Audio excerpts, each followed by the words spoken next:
Okay, so welcome. Is that now? Can you guys hear that? That little voice, Yes, sounds like there's mice.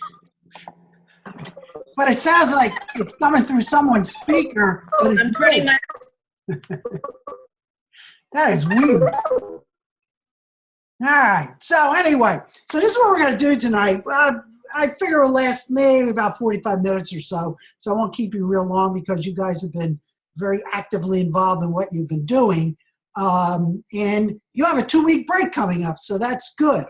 And Brian's flying to San Francisco tomorrow for a 2 weeks vacation. So we got to get him well rested for San Francisco. So that's what the agenda is. So what we're going to do is basically these three things.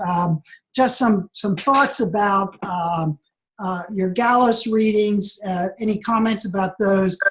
We're going to talk about your project. And then I'm going to give you a very short introduction to 801 so you get a sense of what the sequence is all about. So anything, for the good of the order from everyone. Remember, we had that last Zoom and we talked about Gallus and your jigsaws and your discussions about those. But any thoughts about the readings and how they related to what you were doing in relationship to Scharmer, what Scharmer was saying about leadership and about conversations, etc., in any of the quote, and I'll use the word, the gurus that you read in Gallus related to their points of view about leadership. So I'm just going to leave that as an open statement for anyone who wants to chime in.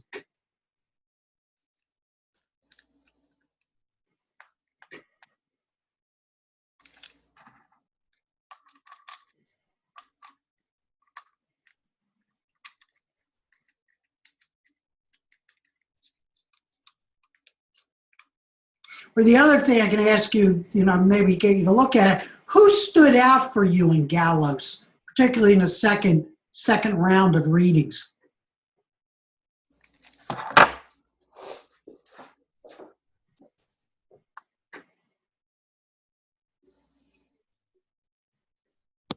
Well, I really like the chapter on the creating and managing a learning culture with Shine.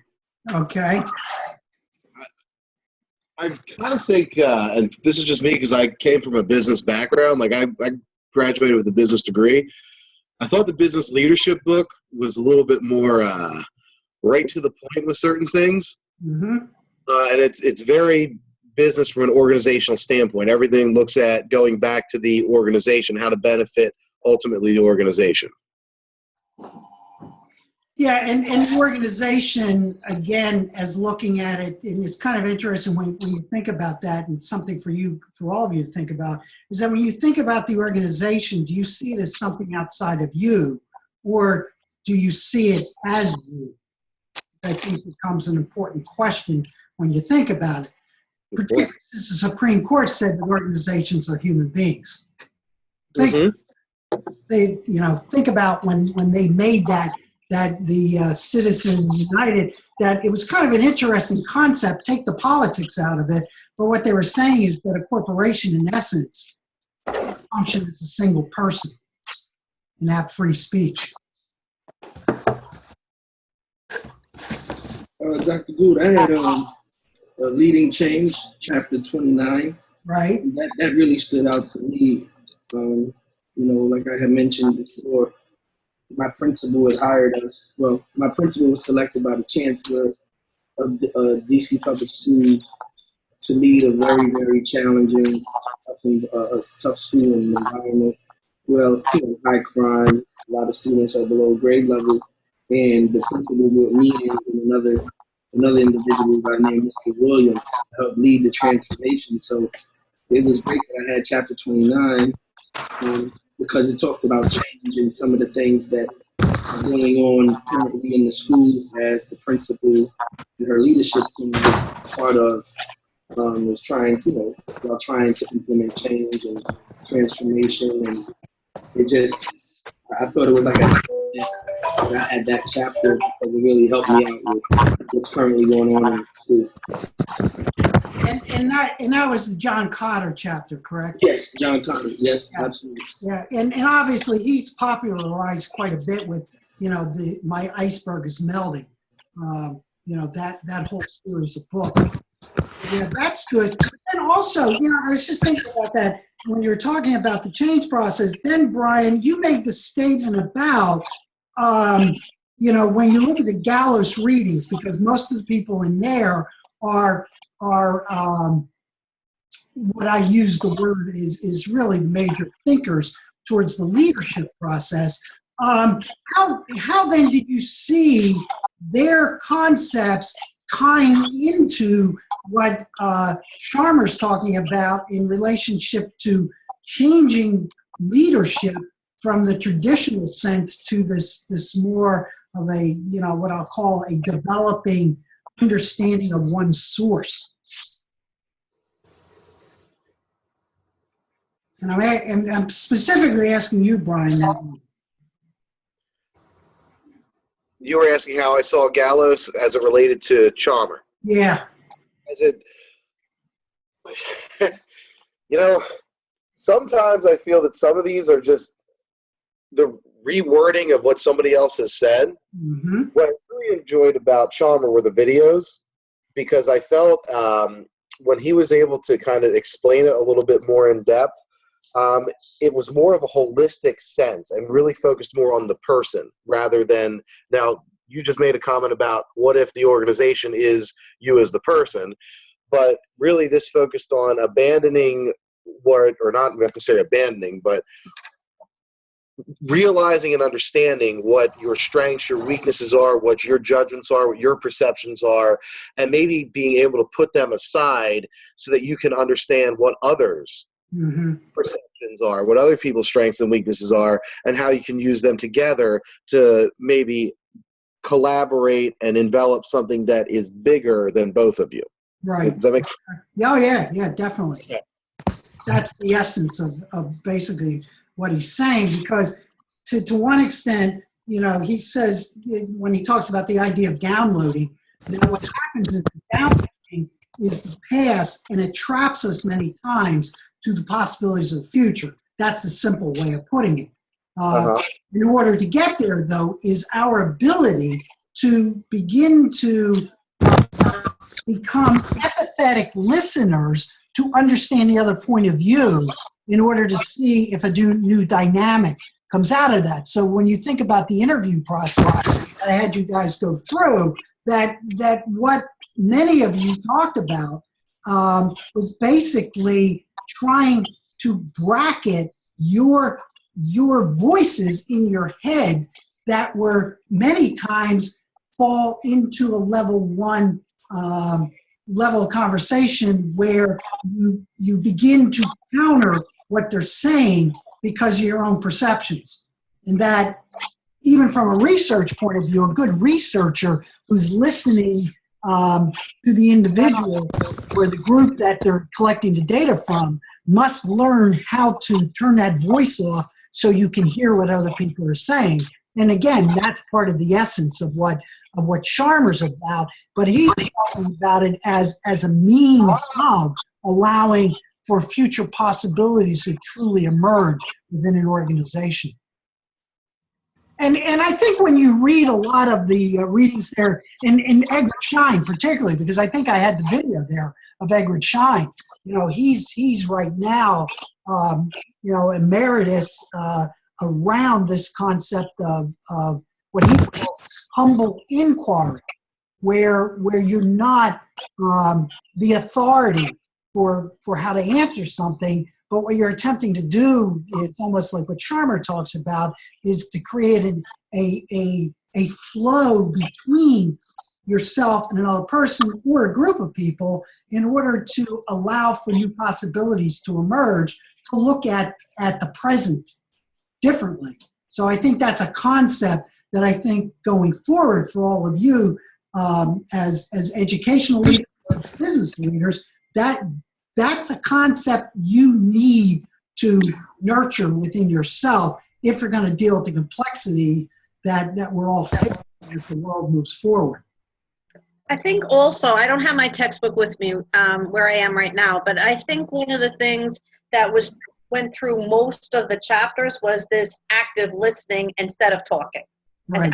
I think that went through and very clear. I mean, he talked about it shine in the movie and there as well, but there were so many other chapters too. Stop talking and listen more. Yeah. And I think that's, for me, that was the biggest message. Yeah. Okay. Any other thoughts about relationship between what you're reading in Gallos and with the U? Dr. Good, I have a question. Yeah. So in chapter 29, it spoke about, removing obstacles and, if an obstacle is a person. My question to you then is, as you go through leadership, changing and transformation and things of that nature, and I'm sure not everyone has read, Sharma or familiar with the theory U concepts. As a leader, when do you decide that a person is an obstacle because they don't seem to be listening and they seem to be more of a combatant? How much time should you give them before you label them an obstacle and then figure out that they're the problem? Yeah, and the person who really deals with that, I think, is Michael Fullan. So when you begin to think about that, is that and actually Heifetz and Linsky. So if you go into Heifetz and Linsky and look at what they talk about, particularly leadership on the line, what they're basically saying is what happens is when you're looking at a shared sense of where a group wants to go, whether it's organization, whether it's a department, whether it's a school building, whatever it is. What then becomes important there from the leadership point of view is not to focus on getting the resistors to come along, but to encourage the environment to keep moving forward at the different paces and different levels that will be there. Because our tendency sometimes is to try to coerce the individual who is a resistor for whatever the reason is, to put our energies into them. Well, if you don't put your energies into them, but put the energies into the entire group that is being driven by a shared sense of where we're wanting to go, and it doesn't mean we all go with the same mechanisms, but we all have a way of going there, because if you believe in differentiated, learning and differentiated styles, the leader will accommodate that in people to come out. But what happens though, there's two things that take place in terms of resistance. If you nurture a non-threatening environment to allow voices to emerge of questioning, and helping us to dialogue about where we're going, what happens then is that the group itself can take care of those people who are resistors. And if that does happen, then there's a natural process. And I've seen that, when I was assistant superintendent, the way in which I nurtured in one school district this whole new group of people. And what was interesting that happened was that group developed enough trust in its colleagues that they could deal with resistors. So that's one way of doing it, but you have to nurture that. You can't just say, well, this is what we're going to do. The other way, though, is when you have a person who is an obstructionist to the process, then the leader can sit down and begin to ask the question of whether or not this environment is right for you, and whether or not it would make more sense for you to look at other pathways or other positions or other jobs or whatever. So, or then, the typical thing is if they're totally obstructionist, then they could lose their job. So there's three avenues you have there. But again, the one that I'm talking about that leads to the group being able to deal with the resistance in terms of itself, that takes, I'm going to say, a couple years for the leader to nurture that, because you must develop a culture of non-fear within the organization. Thank you, Dr. Gould. Okay? Dr. But- Gould, Yeah, go ahead. how do you feel about turning those obstructions possibly into change agents? Yeah, well, no, that's another thing that can emerge out of that. Because if you give them voice, a lot of times people resist, not because, oh, I'm going to resist because I want to resist, but there's a couple dynamics that take place there.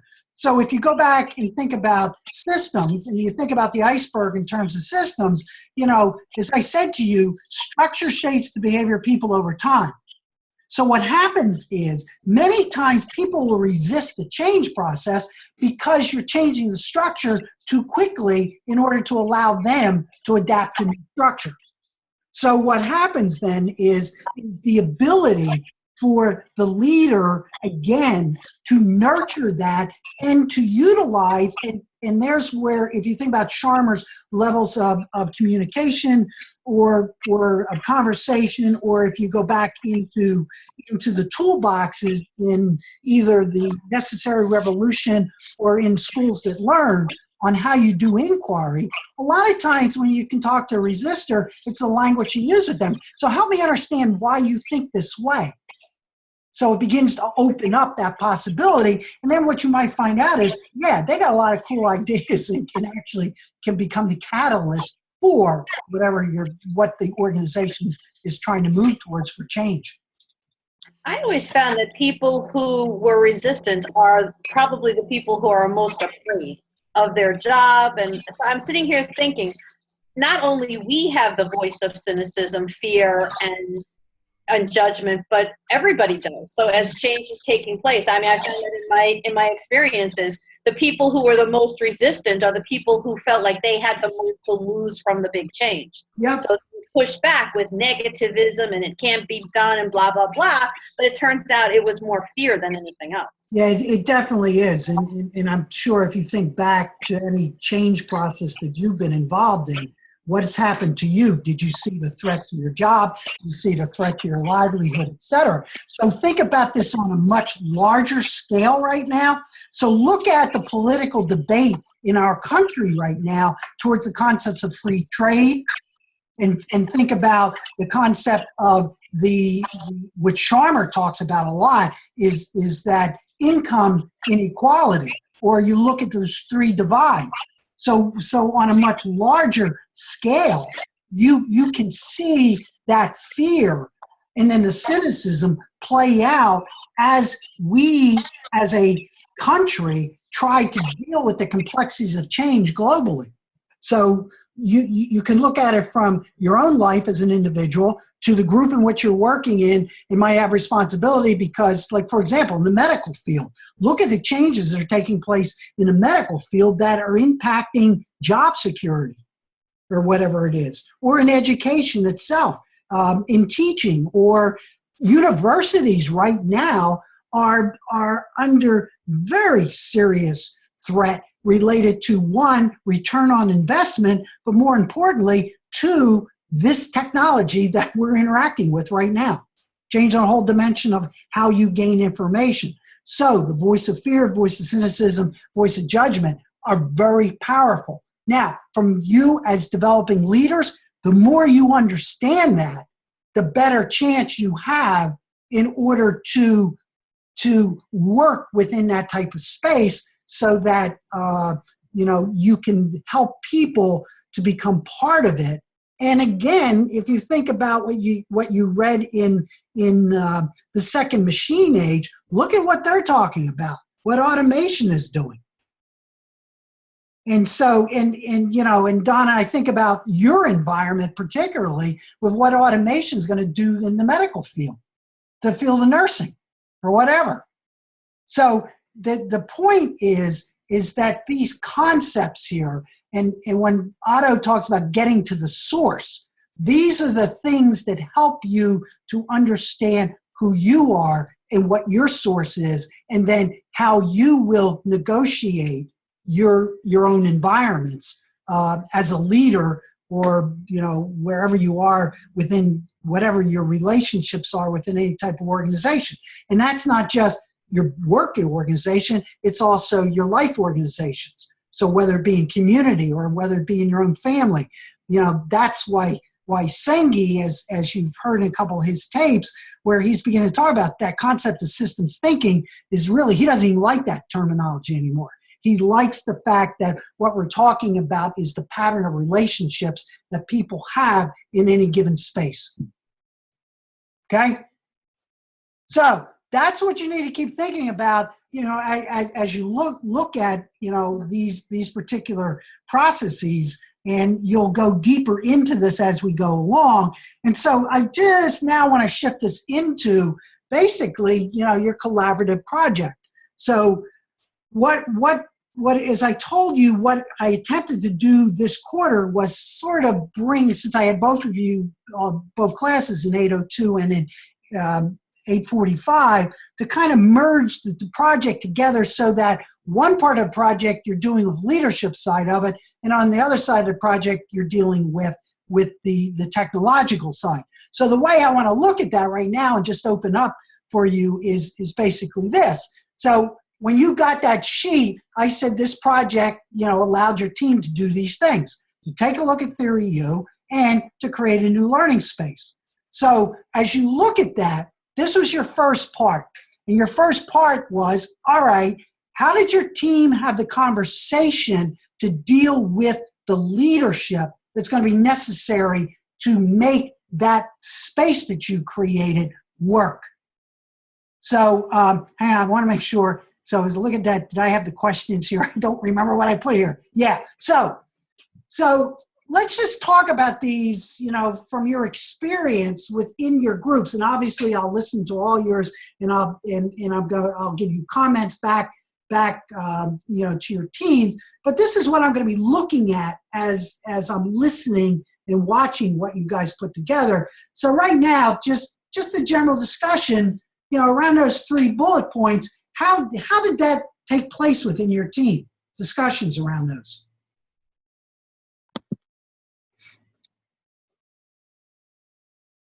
Okay, Brian, you on?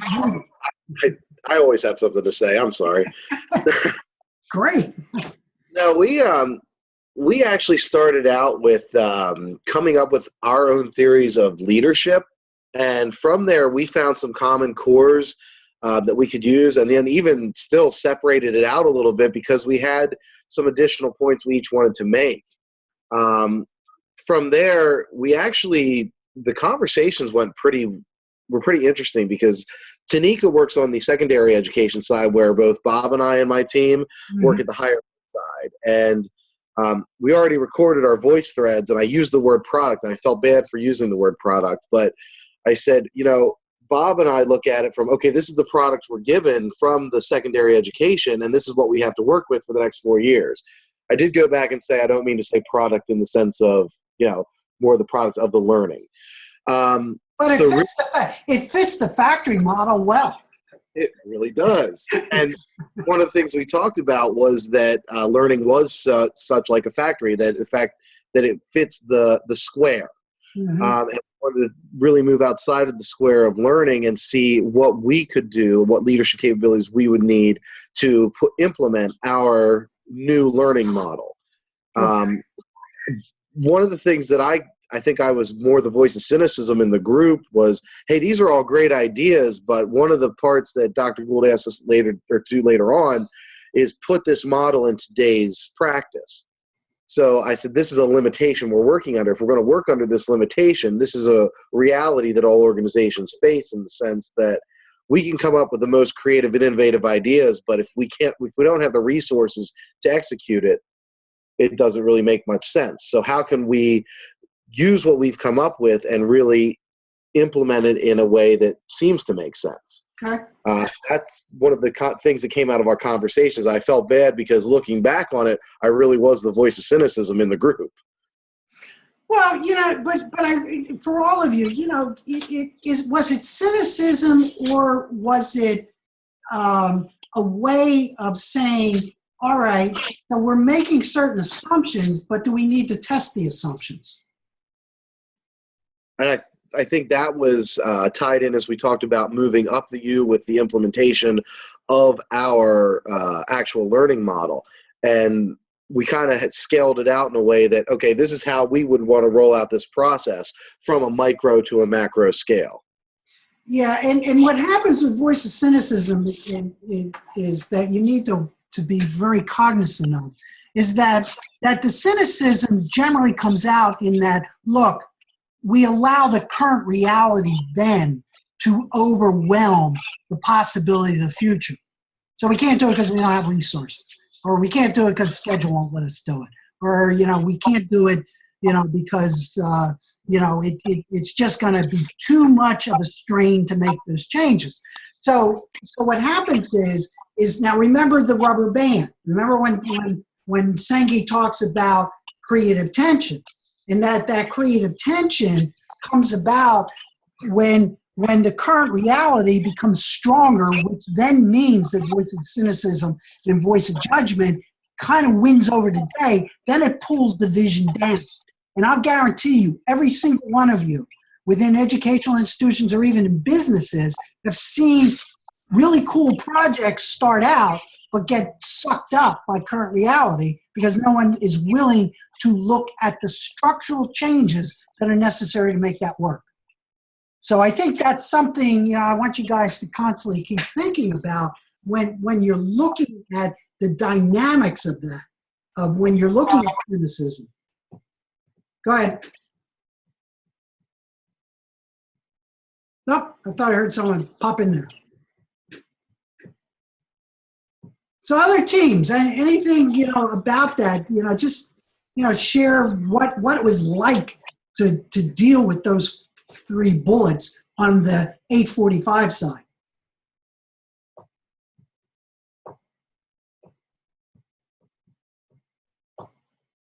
It's okay to say, oh, this is stupid. Hi, my other team members are on, but I'll go ahead and start, and if they have anything they want to add, but I'm not sure if the steps that we took to actually see this come into formation, we might have done a little backwards, but the way that our brains seemed to come together on this, we created the learning space that we wanted to see first. So we all worked together to actually say, if we could do anything, no boundaries, no limits, what would it look like? Okay. So we spent the initial, I would say, week and a half, 2 weeks, actually just creating this space. And then we worked backward to say, now that we've got this space, what do we need? What would we need to actually see it come into being? And I think what worked really well out of it was that first night that we discussed as a team, when we talk about going down the U, everybody was very open. Everybody was open to everybody else's ideas and comments. And it was like, okay, let's just give this a shot and see where it goes. So I don't think we faced a lot of any of having to worry about downloading or getting past any barriers. It naturally flowed very well with us.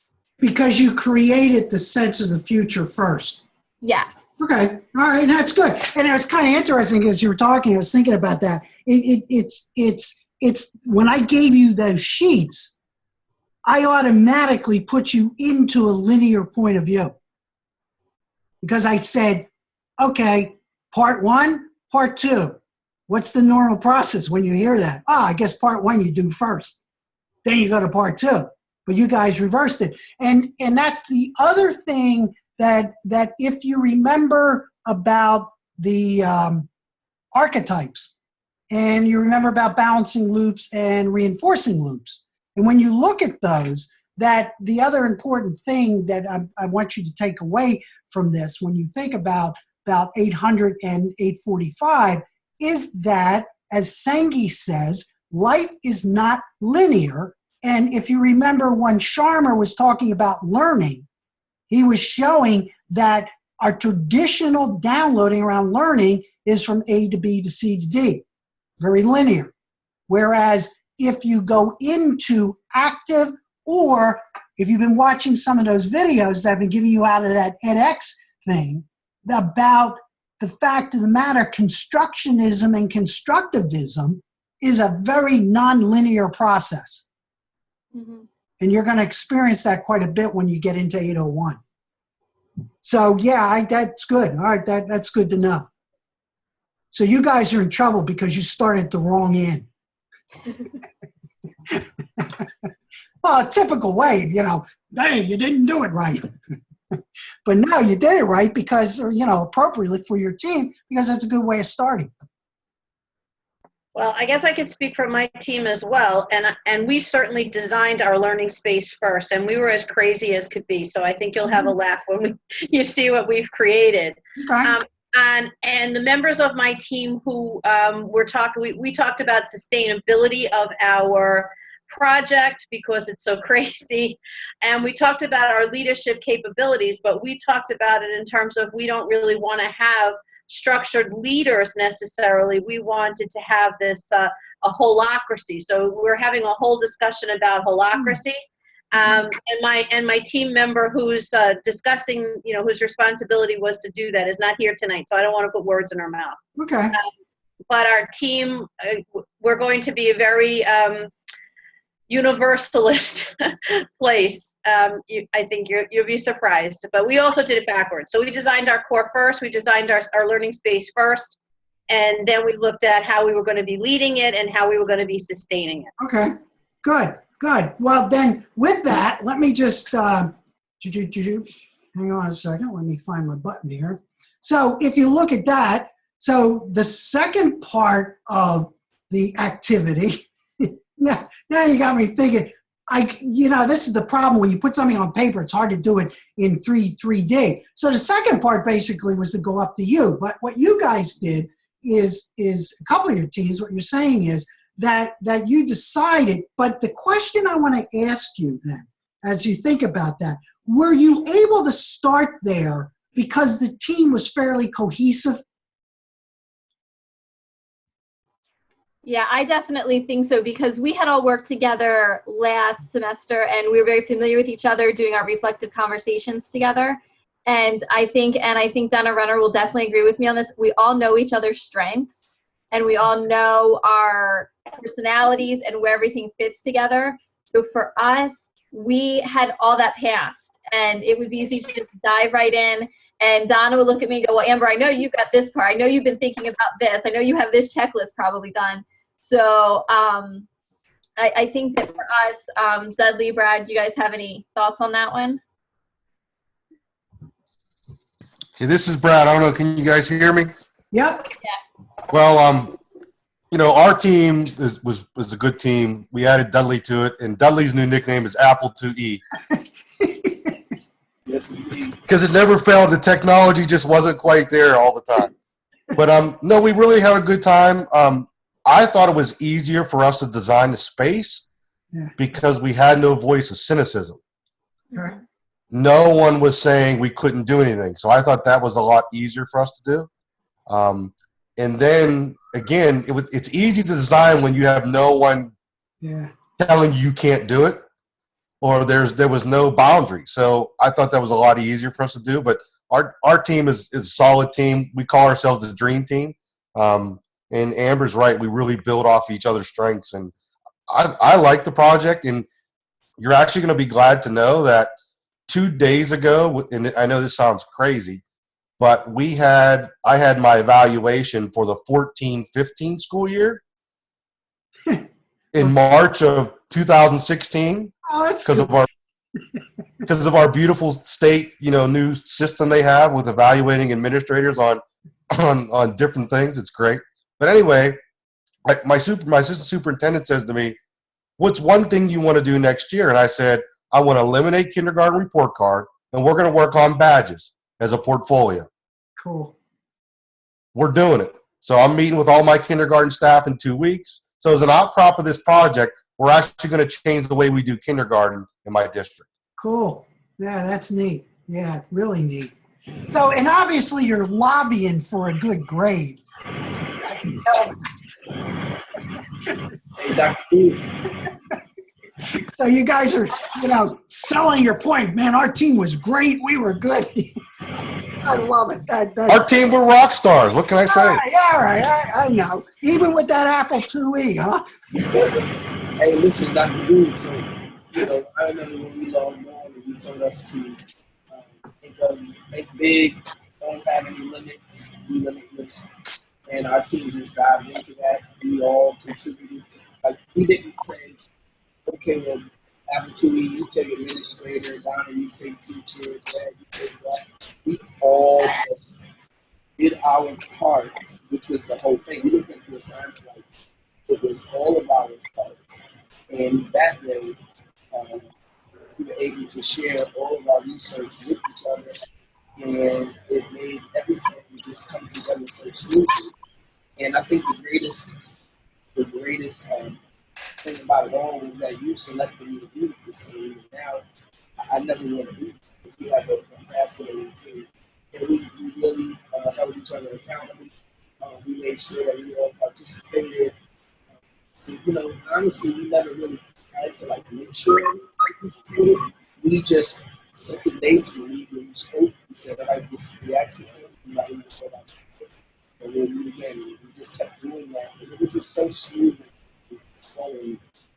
And it was just amazing experience. You know, and it's interesting as you're saying that. What I'm thinking about is, you know, when we get into 801, what's going to happen is you're going to have a different instructor, but we're going to be doing the combined class. So I'm going to have responsibility for a new class that I never had any working with, and you'll have a new person, but we're going to do joint project with that. So what I'm going to recommend is, just so you know this right now, since we're jumping in 801 real quick, is that probably to keep your team together, and but what I'm going to do then is add in new members for my new class, and then allow you to work that through, because remember, so you got a good, you know, solid team there. I have no idea who this class is and what they're doing. So what I'm going to think about doing is that we'll do some cross-teaming with the other class, since they're both online classes. And that way, what I want you to begin to play around with, all right, what happens when you introduce new people into a process when you have a functioning team that you already have? Well, Dr. Blue, can you hear me? Yes. Well, I had direct experience with that, because I had a team first quarter, and I was switched to this team, and I'll let you know firsthand, because I was the receiver, I was the new guy. I was welcomed with open arms, and essentially they created the space to de-escalate, I should say, any anxiety that I did to them. And by them creating that space, I felt comfortable. I was with them the whole time. So, I mean, this team was great. I was received very well. And because I knew just from different voice threads and just the communication that they had amongst themselves as I was an active listener and participant in that, I knew that this was perfect for me, because it was like they had the same qualities I had already. And so I felt as it was just smooth for me to transition into. And I think that there was no, I should say, there was no type of, like they didn't have to set any rules for me, because of the way I listened. Yeah, because the structure was already set up for the it. expectation was, exactly. It was like, you got to come in here and do what you got to do. That's my mindset anyway, so I wasn't going to try and be the weakest link, and they received me very well. Yeah. Well, you know, and the other thing I want all of you to think about is that over the last, you know, quarters, how the total class has been working together, and then in the teams as you have been developing that, because one of the activity, or one of the reasons to do this, is that it gets you to begin to understand what team process is, because we give a lot of lip service to what teaming is, but we never help people to become teams. And so this is another takeaway, that as you go through these different team activities, that you need to really reflect upon, okay, what's going on with me inside of the team, and what's the dynamic that's being created within that team, because that's going to help you within your own work, that as you try to create teams. So Brad, I think you said, all right, one of the things we're going to do is eliminate, report cards, and I'm going to bring my team together. So the question is, what you need to think about then is, where is this team around this? Will there be, voice of cynicism, voice of judgment, or any of those things? Are they ready to go? And how do we nurture the team first before we move into the exact activity? So it's something, for you to draw upon from the experience of working within these teams. Well, I just want to say that just because that other team is also all present and they're all singing their praises, I want to say my team was excellent too, even though they're not here right now and I'm the only sole survivor. We had Christy Ellison join our team Right. On this project, and I'm not going to put words in her mouth either, but it all worked out perfectly well. I think you should ask us, though, about our jigsaw teams. And I'm not going to say another word on that. Yeah, and I'm going to take the brunt on the jigsaws, because when I'm beginning, the problem that I discovered myself around that, and this is on me and not on you guys, is that, and again, structure, shapes, and behavior, is that process, I don't know if that was an appropriate process to do. That's all I'm going to say. Because, it might have been better to have you pick and choose as an individual those areas that you found interesting based upon what you were beginning to discover about yourself, instead of making you go through that. So that's something I've learned, and it's not going to, I'm going to change that in my next 845 class. I think, though, that whole process of jigsaw, if we reflect on that, there was a lot of learning that came away from that in terms of what we can and what we cannot deal with. So, there was a lesson learned. Whether we learned when you wanted us to learn or not is a different story. But we did learn about leadership skills, and we did learn about how to deal with, and there were people, and I myself included, threw up our hands at one point and said, okay, whatever, so I learned from that is that it's difficult to work with that many people and try to get one consistent job done. Right. And that's a lesson, I think.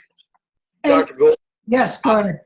I would just say that, through my team experience, first off, I was very sad to lose Dudley. So the team that got him, you were lucky, Apple IIe, whatever you're going to call him, he was a good player to adopt. But even in a group of 4 or 5, it's hard to get the 4 or 5 of us together at one setting to kind of talk and go over things. When it came to the jigsaws, it was really tough to get 20 of us together or 15 together. Yeah. And again, I think, from a learning point of view, we're all learning about that, because again, we're in, remember, you're doing an entire doctoral program online. And so, when we get in 801, it's even going to be crazier, not in terms of the size of the groups, but in terms of activities, because I'll be doing an 801 this summer in Philadelphia as a blended model. And there I have actually physical meeting with the groups to be able to build things physically, where you're going to be building things in virtual space. So one of the things I want you to think about is, and I think about this constantly, trying to get my colleagues to think about, is, okay, what is it like to learn at this level and to try to create, learning communities? So Amber, you're toying around with a model possibly for a dissertation on how do you create virtual learning spaces that bring adjuncts together, et cetera. These are the types of things that as you're learning to become leaders, you're also part of helping to shape what the design of this stuff needs to be. Because you're on the receiving end. I just create the space. But I don't know if the space is good or not, and your feedback becomes very, very important in terms of that, so that we prototype. So as I look at that word prototype, is that we keep playing in building out these activities more and more. So, so that future generations that are going through this and future cohorts will learn, that their environment will be richer because of what we're learning from your experiences. So I think that's important. And as you think about it, over time, just send me stuff, for me to think about and, to add in as we go forward. Dr. Gould, I like these Zooms. I feel they're a good interactive classroom. I think this is something that I don't know if you could do more of, but the fact that you had them at least every week or every other week on a consistent basis, I felt was good for the learning process. Yeah. Good. Yeah, I do like the Zoom model. I think it is a good platform, as we look at that. Now, here's the one question I want to ask all of you. So, how do the keystones interact with your design? And just to make sure, there they are. Remember, they're on the first page of the syllabus. And the reason I'm bringing those keystones up, I told you when you do the comps down the road, you're going to have to, in your answers, say, okay, what one of these is reflected, or a couple of these is reflected in, your answer.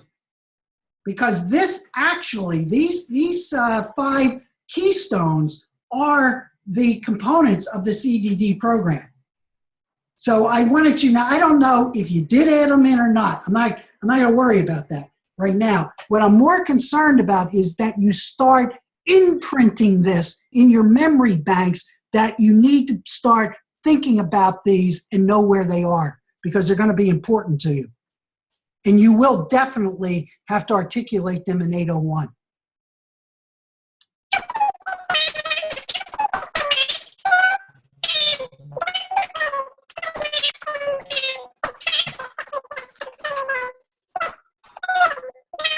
Donna, I think that's you. Do you sound like Minnie Mouse? I don't know what that is and why that's happening with you. Could be your mic. Want to try it again? I don't know why it comes. Seriously, it sounds like Minnie Mouse. It could be your mic. Yep. Are you guys hearing the same thing I'm hearing? Yeah, okay.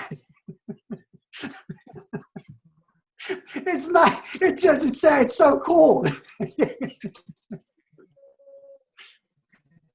Or you can text or let me know what you were saying. But the point is, again, I want to get back to this.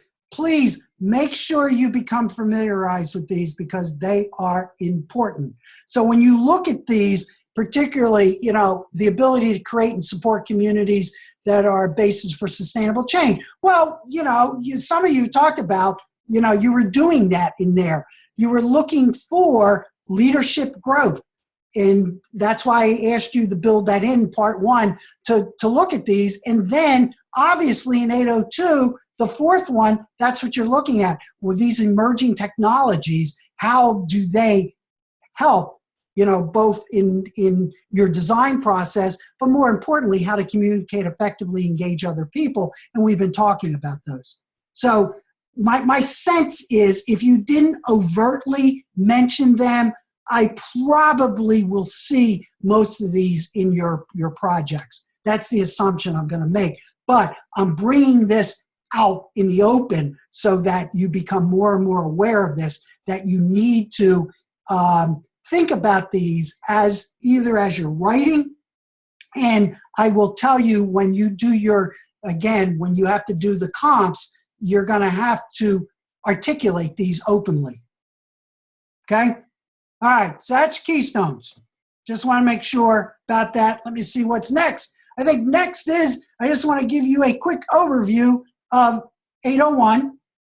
So what you're going to do is, this is Creative Strategies for Educational Leaders, and obviously in 2 weeks both classes will have a joint meeting, and I'll take you through, and the other professor will take you through what we're going to be doing. So this is what it is. And if you notice, I'm using some different color because you have to be creative. But here's what the purpose then of the 801 is basically this, is now what you're going to do is you're really going to focus on divergent and convergent thinking. Now, you think you had some ambiguity in some of the things you're doing here. You're going to have a lot more next quarter because I'm going to keep you in a divergent field as long as I can. Because divergent thinking is that, pie in the sky, da-da-da-da. Convergent is more the linear, which you need both. That's going to be the point. So we're going to look at a lot of that. The next one is we're going to develop your deeper assumptions about creativity. What is creativity? What does it mean? And we're going to use a process that's been developed by Gerald Puccio, because it's one of the books that you'll be buying, is under this creative problem solving, what it is about, how you do that. And then finally is you're going to develop the necessary skill sets to do design studio. So you saw some videos coming out of IDEO. Well, we're going to do the IDEO design studio because you're going to develop 21st century school. So what you did here with your little learning space with technology, you're going to expand that out to an entire system. And that system is not bound by K-12 or university or work. It's a learning system, learning community from cradle to grave, whatever. All right? So what I did with you in this course was kind of set the stage for you to go deeper. Now, the other thing is, Ed Bureau, if you know Dr. Bureau, he and I are working on Drexel's first ebook for Theory U and systems thinking, and we're calling it, Are You Ready for the Future? You Ready for the Future? And so some of the things that you're going to design in 801, or in 801 particularly, might end up in this book. And this is a highly interactive book. And if you ever saw Al Gore's book, Our Choice, that is a highly interactive ebook. We're going to make it. So we're going to have an active, an interactive iceberg. We're going to have an interactive U. There's going to be all types of projects. We're going to have a design studio built into it. And some of the things that you guys produce are going to be probably in there. Some of the things that we produced in the past will be in there. The important thing about this first Drexel E-Dragon Press book will be it's going to be free. So the Presencing Institute's going to send it out. Seoul North America, which is Peter Senge's group, they'll send it out. I'm going to have Peter and also Otto probably do some stuff in the book also. So I just want you to be aware of that what you're going to be designing here is not just an activity that's going to stay within the EDD. It's going to be an activity that might interact with people around the world. So I want you to understand that in this course, you're going to learn a lot about yourself around your own thinking process as it relates to divergent convergent thinking. You're going to read Daniel Pink's book Drive, because that's a very interesting book on motivation and what we really are learning about motivation. You're going to read a book on Tom Kelly's book on the 10 personas, and you're going to have Gerald or Puccio's book, and then we're going to also have Tim Kelly's book on design thinking. So these are all trade books, except for the Puccio book. And I'll have that out to you. The syllabus will be out to you within the next week and a half, so you know what everything is. So I just wanted you to understand that there is a congruency between 800, 845, 802, and 801. So you're just going to go deeper and explore larger design for schools. Okay? So that's basically it. I look forward to looking at your, obviously your projects. I will give you feedback on those within, a week. I did start giving some of you feedback on your academic paper. I think I had 3 of those. So as those start coming in, you'll get feedback from me. And then your journals. Now, again, the thing about journal is I'll listen to what you have there. But remember, those journals are yours. I just wanted you to do that because I'm highly recommending to you to journal as much possible as you can, particularly as you get deeper into your research courses, because it will help you to begin to get a handle on what you want to do in your research. And it also will help you to think about things that you're doing in work and utilizing a lot of these. So that's why journaling is an activity that I strongly recommend that you become involved in. And that's why I build it in to get you, to develop an experience with it. Some of you, it's natural. Other ones, it's hard to do. But the more you do it, the easier it will become. So that's it for me. I don't know if you have any questions or comments. As usual, if you have anything, please, email me. This was a fun class. Enjoyed it. Even though I will not be your direct instructor, next quarter I will be working with all of you because we're doing the class, the two classes combined together. So we'll be able to, continue the dialogue. And as you think about things or, what we talked about tonight, feel free, to contact me at any time. So with that, I wish you all a great evening. And Brian, have fun in San Francisco and, check those Reds out.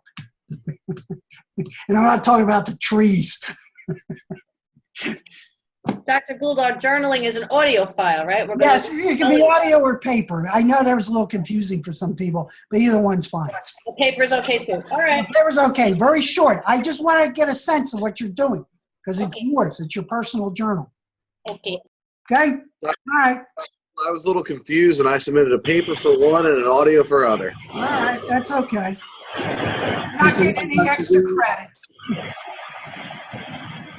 Thanks a lot, Dr. Okay. Dr. Gould, I do have two questions for you. Okay. When we logged on to week 10 this week and saw that we had the submission for the final project and then a voice thread to share with the rest of the class. You don't need to worry. Don't, that was